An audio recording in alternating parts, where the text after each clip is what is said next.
The misunderstanding.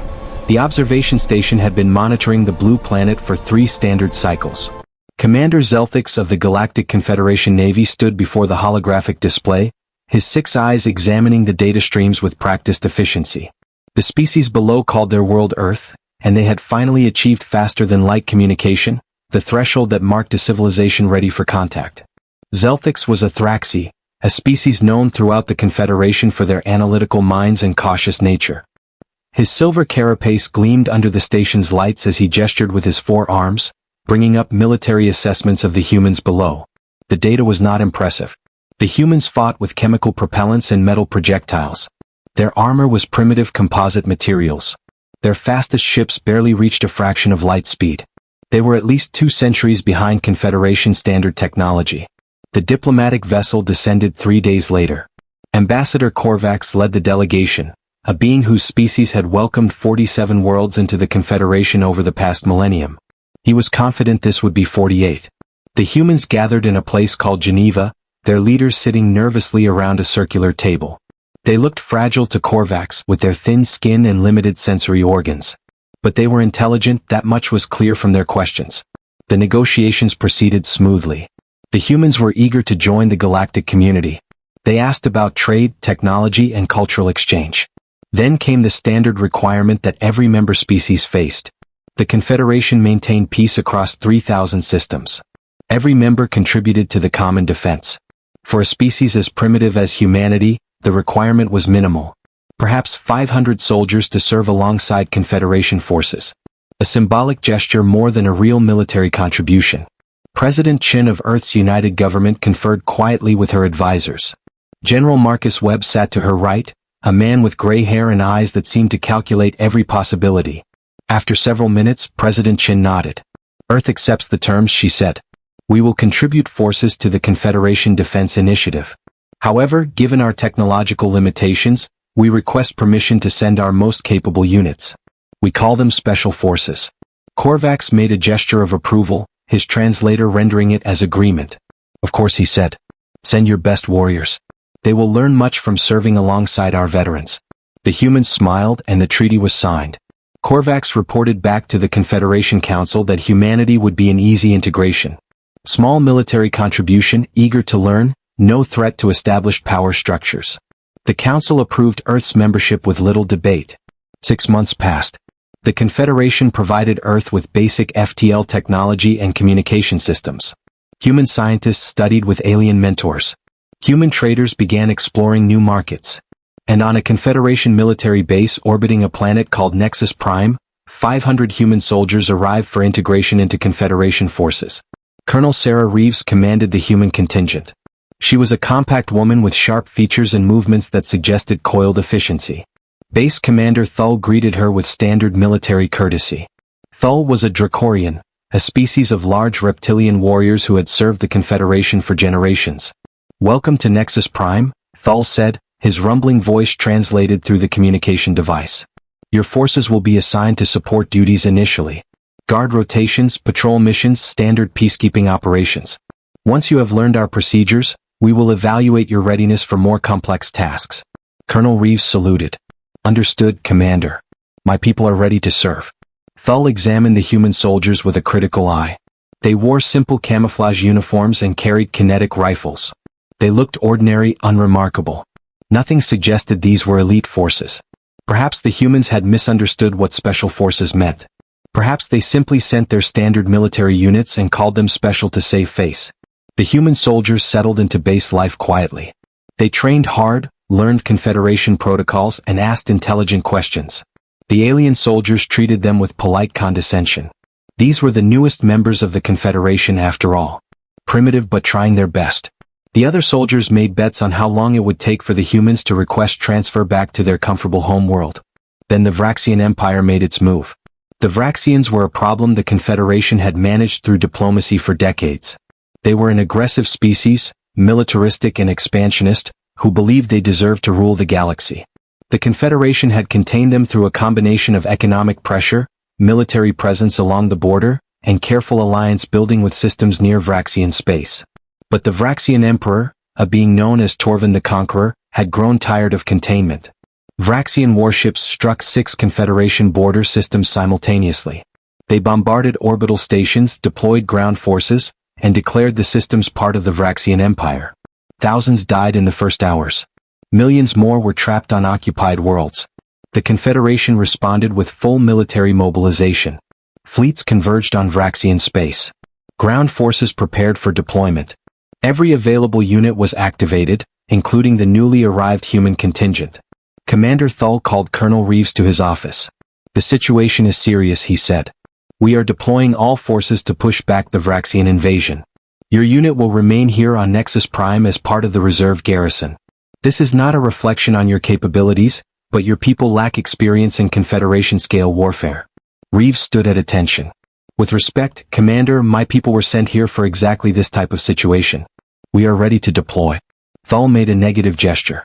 "Colonel, I appreciate your enthusiasm, but the Vraxians are not some minor pirate raid. This is a major war. Your kinetic weapons and primitive tactics will not be effective against their advanced forces. You will stay here where you are safe." Something changed in Reeves' expression. It was subtle, barely noticeable, but Thull suddenly felt uneasy. "Commander," she said quietly, "I think there has been a misunderstanding about what Earth sent you. We are not standard infantry. We are special operations forces. Every person in my unit is trained in unconventional warfare, direct action, special reconnaissance, and counterterrorism. We do not fight the same way your regular forces do." Thull was confused. "What do you mean, unconventional warfare?"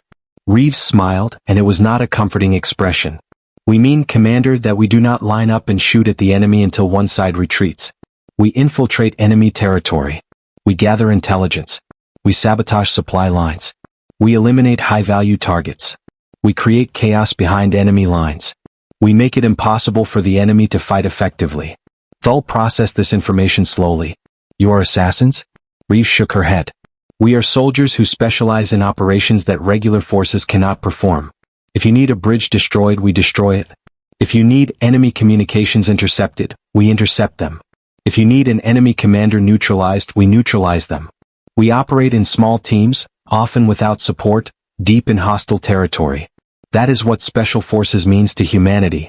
The Dracorian commander felt a chill run through his spine. The Confederation had special operations units, but they were used rarely and only in the most desperate situations. Most species found such tactics dishonorable. The idea of sending soldiers to operate independently, to kill from the shadows, to sabotage and deceive, it went against the Confederation's preferred method of warfare, which emphasized direct confrontation and clear rules of engagement. "How many of your people have this training?" Thull asked. "All 500, Reeves replied. "We have explosive ordnance specialists, intelligence analysts, combat medics, communications experts, and direct action operators. We have people who can fly any aircraft, drive any vehicle, and speak a dozen languages. Every one of them has been through selection programs that eliminate 90% of candidates. What you have here, Commander, is not a company of regular soldiers. You have 500 of Earth's most dangerous warriors." Thull sat back in his command chair. He accessed Earth's military database, something he had not bothered to do before. The files were restricted, but his command codes granted access. What he read made his blood run cold. Human special forces had operated in conflicts across their planet for over a century. They had conducted thousands of missions, hostage rescues, targeted eliminations, reconnaissance deep behind enemy lines, counterinsurgency operations. The success rate was staggering. The casualty rate was equally staggering, but the humans seemed to accept it as the price of their chosen profession. One file caught Thull's attention. It was an after-action report from a human conflict 20 years prior. A team of 12 human special forces operators had infiltrated a hostile nation, traveled 300 kilometers through enemy territory, located and eliminated a terrorist leader in a fortified compound, and extracted successfully despite being outnumbered 200 to 1. The operation had lasted 6 hours. 0 friendly casualties. 57 enemy dead. The report was written in cold, clinical language that somehow made it more disturbing. Commander Thull looked at Colonel Reeves with new eyes. "The Confederation Council needs to know about this," he said.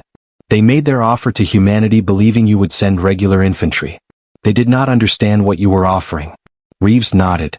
"I assumed as much, Commander. Earth's military doctrine is apparently very different from Confederation standard practice. But now you know what we can do. The question is, will you use us?"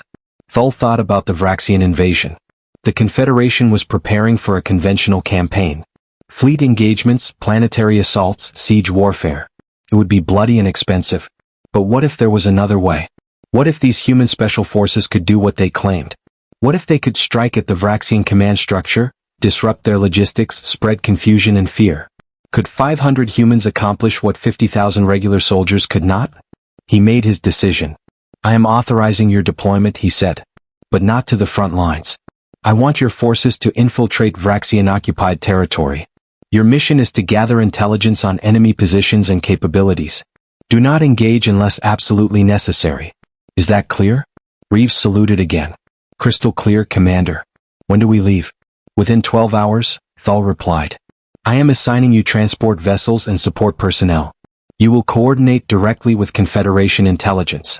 And Colonel, he paused, trying to find the right words. Please do not make me regret this decision. Reeves smiled again, that same unsettling expression. Commander, by the time we are done, the only people who will regret anything are the Vraxians. The human special forces deployed that night. They divided into 25 teams of 20 operators each.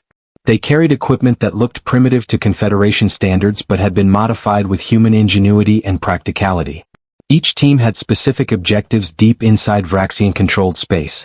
Team 7, led by Captain James Dakota, infiltrated the Vraxian command base on the occupied planet Theta 5. They spent 3 days observing enemy movements, mapping defensive positions and identifying key targets. On the fourth night, they placed explosive charges on the base's power generator, communication array and ammunition depot. The explosions came at 0300 hours. The base descended into chaos. Vraxian soldiers ran in all directions, trying to understand what was happening. Team 7 was already gone, vanished into the darkness like ghosts. Team 12, under the command of Major Lisa Chin, targeted Vraxian supply convoys. They studied the routes, learned the schedules and struck with precision. Convoy after convoy disappeared or arrived at its destination riddled with bullet holes and missing crucial supplies. The Vraxians increased security, but it did not matter. The humans found ways through every defense. They used the terrain, used the darkness, used the Vraxians' own overconfidence against them. Team 19 specialized in electronic warfare. They hacked into Vraxian military networks and planted false information. Enemy units received orders to move to wrong positions. Supply requests were rerouted. Intelligence reports were altered. The Vraxian command structure began to doubt its own communication systems.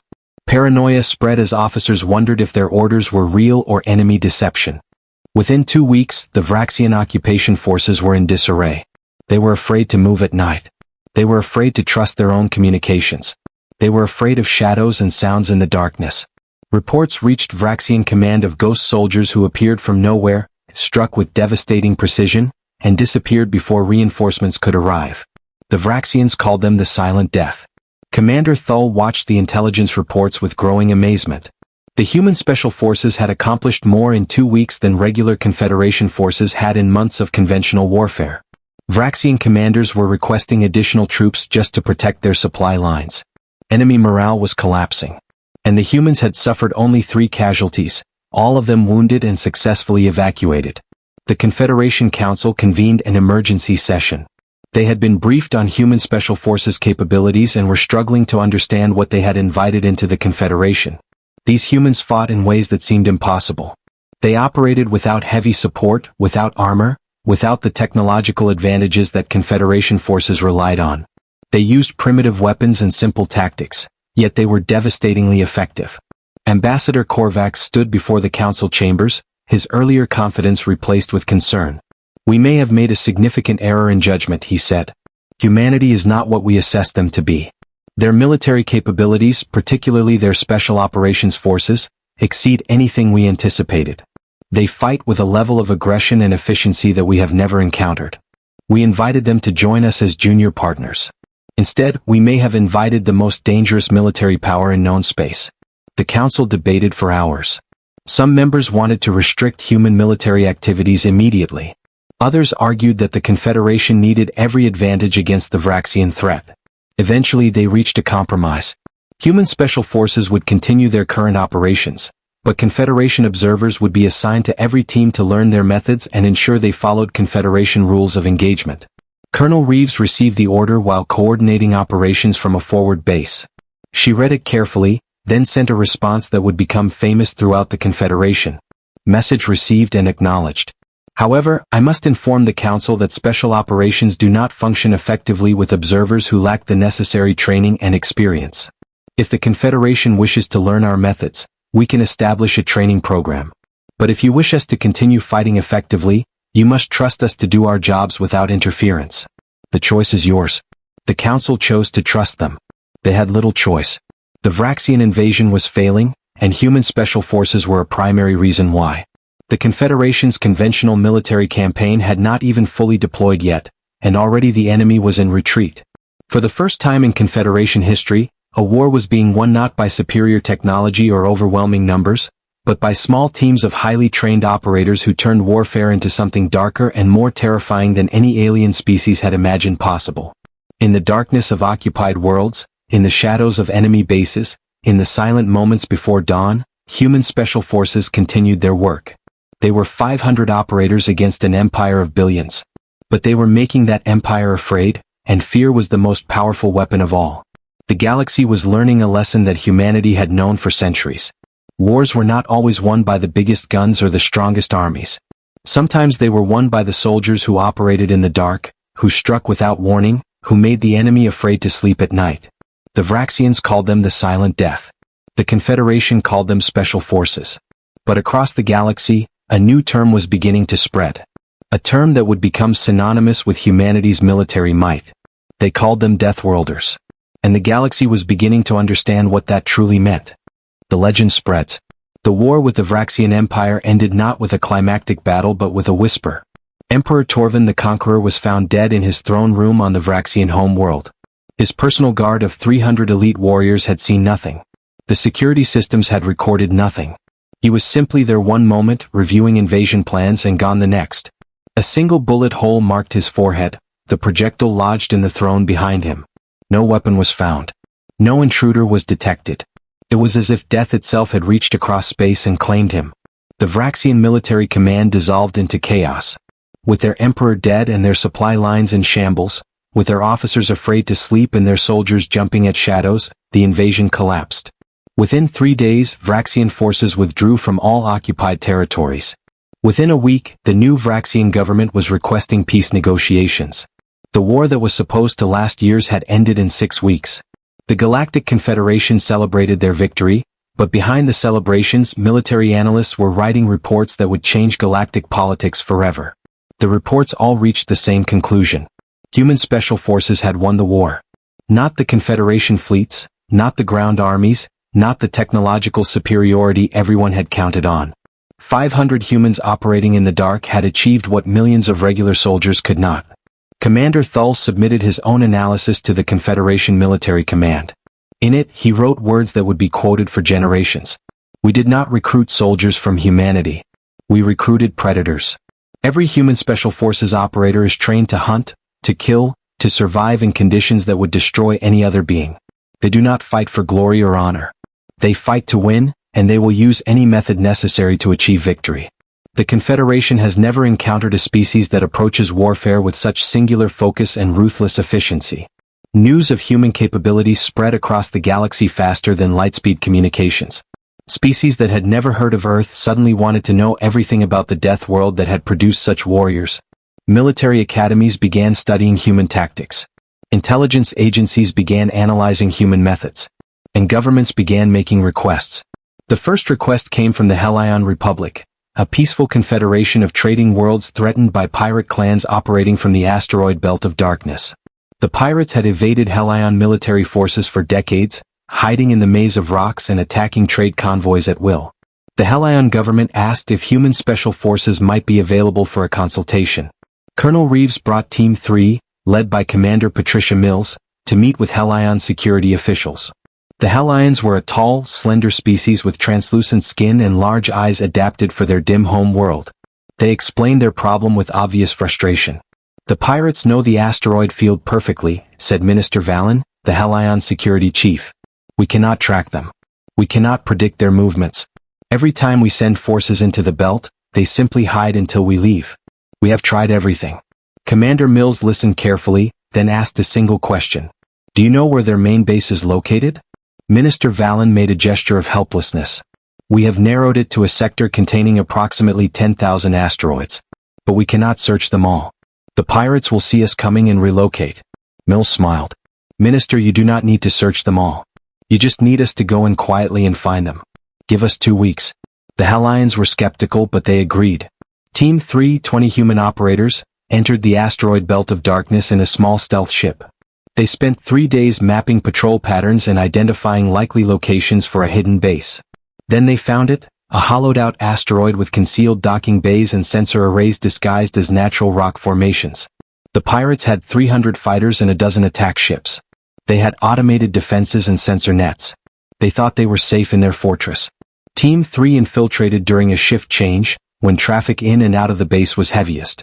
They attached tracking devices to outgoing ships, planted listening devices near communication hubs, and mapped the entire internal structure of the base. They were inside enemy territory for 48 hours. The pirates never knew they were there.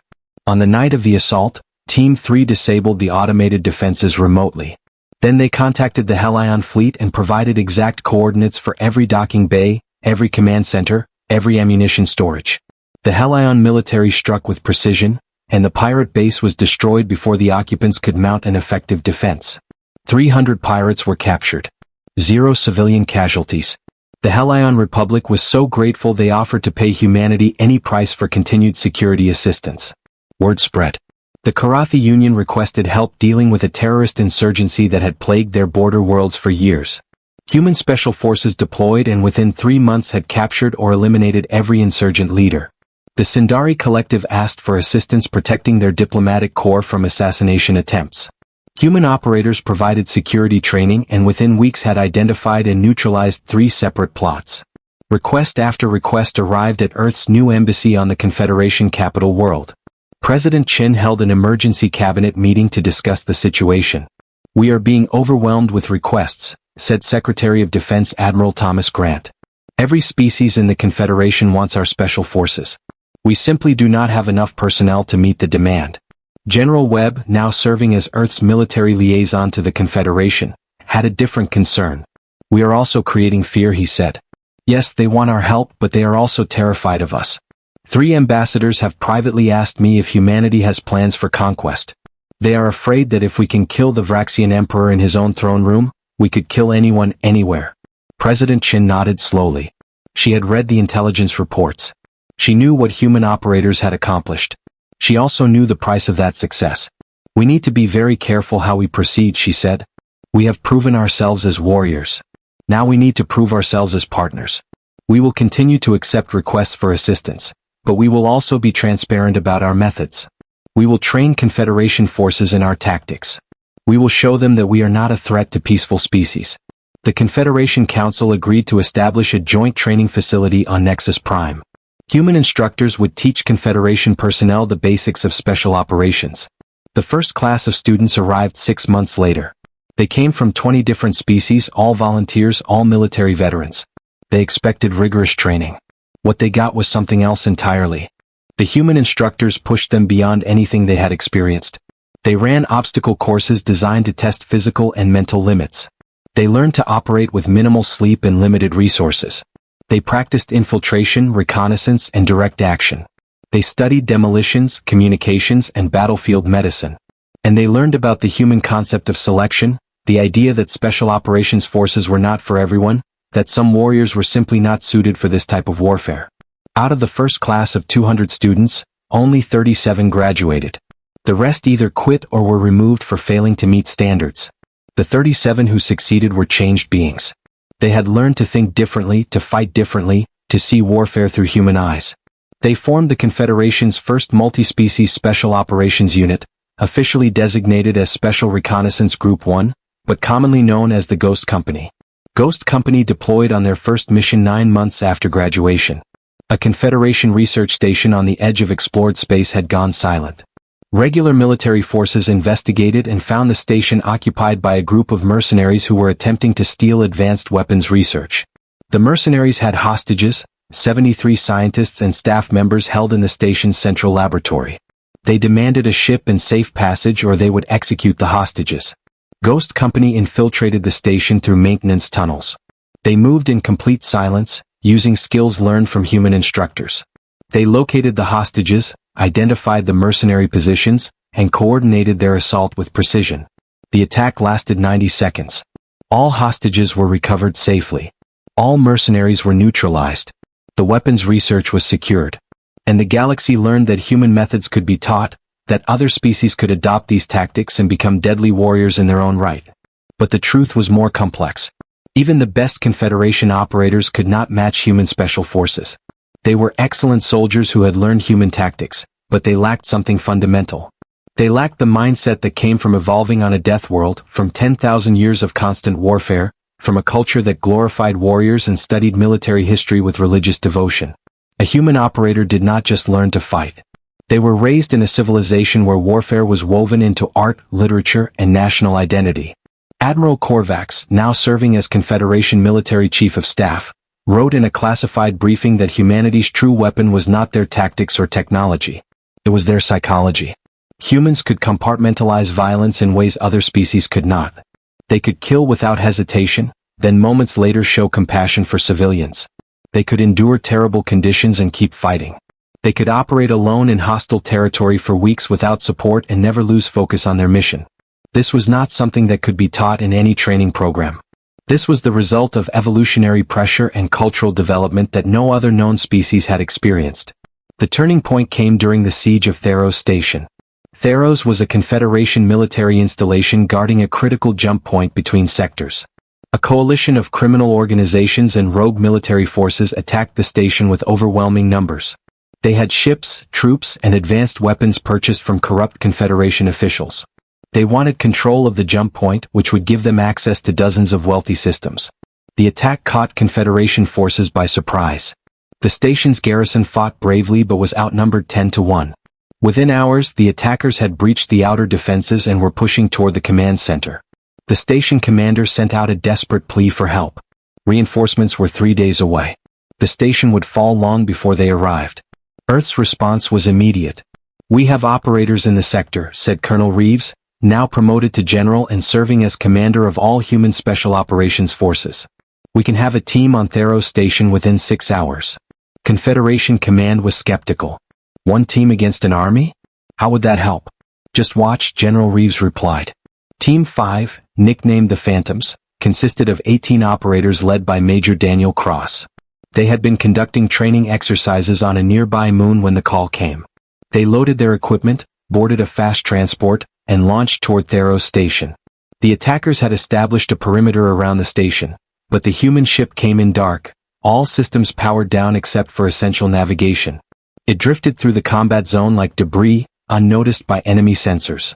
The Phantoms infiltrated through a damaged docking port. They moved through the station's service corridors, avoiding enemy patrols and mapping enemy positions. Major Cross established communication with the station commander. "We are here to help," he said. "We need you to hold the command center for 12 more hours. Can you do that?" The station commander, a veteran Dracorian named Thull Jr., son of Commander Thull who had first worked with humans, confirmed they could hold. Then he asked the obvious question. 12 hours until what? "Until we make them wish they had never attacked this station," Cross replied. The Phantoms split into 3 teams. Team Alpha targeted the enemy command post, a converted cargo bay where the attack leaders were coordinating their forces. Team Bravo went after ammunition supplies and power generators. Team Charlie focused on the enemy communication network. They moved like smoke through the station, silent and invisible. At 0200 hours, the station's lights went out. Emergency power kicked in seconds later, but the damage was done.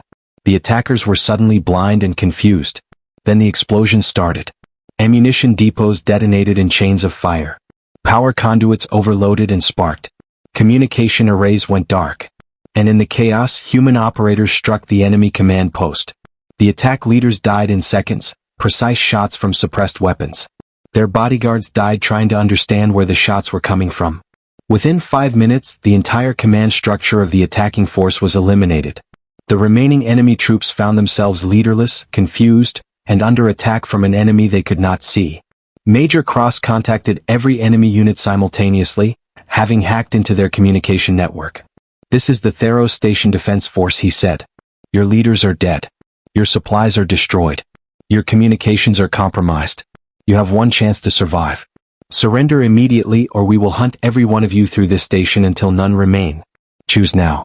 The enemy forces chose surrender. Within an hour, over 3,000 attackers had laid down their weapons. They were terrified by an enemy that had destroyed their entire operation with just 18 operators. The siege was over. Theros Station was saved. And the legend of human special forces grew exponentially. The Confederation Council convened another emergency session.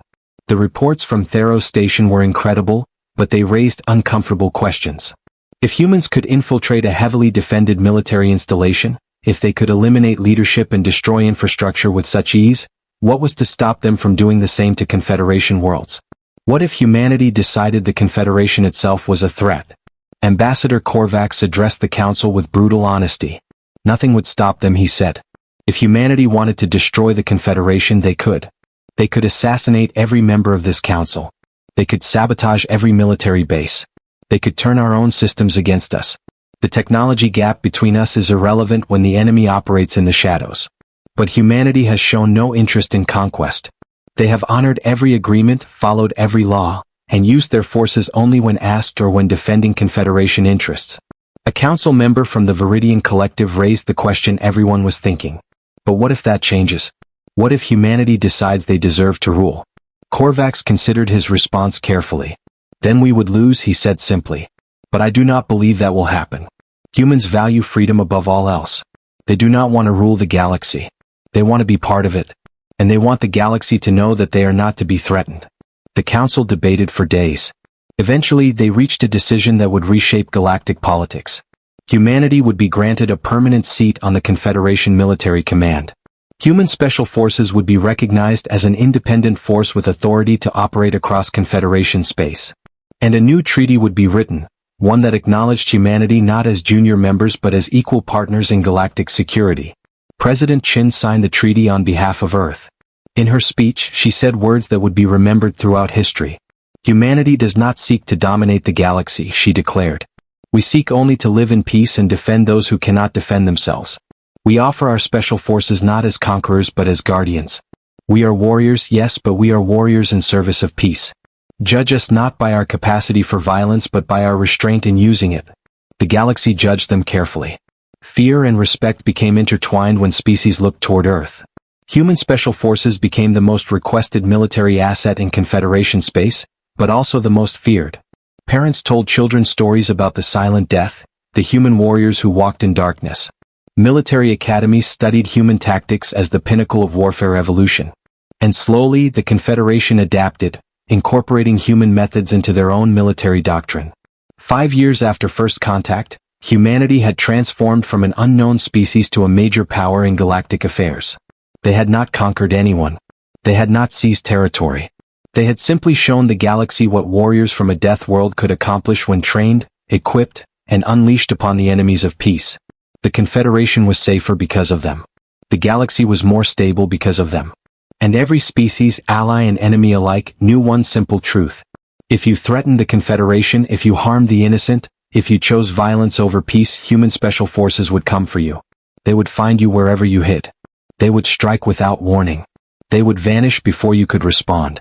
And you would learn why even galactic militaries trembled at the mention of those two words that humans use so casually. Special Forces. In the darkness of space, on 1,000 worlds, human operators continued their endless mission. They were the guardians in the shadows, the silent protectors, the warriors who operated beyond the light. They asked for no glory and received little recognition.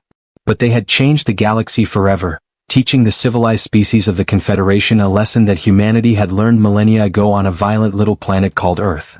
Sometimes peace required warriors. Sometimes justice required violence. And sometimes the most dangerous thing you could do was underestimate a species that had spent 10,000 years perfecting the art of war. The galaxy would not make that mistake again.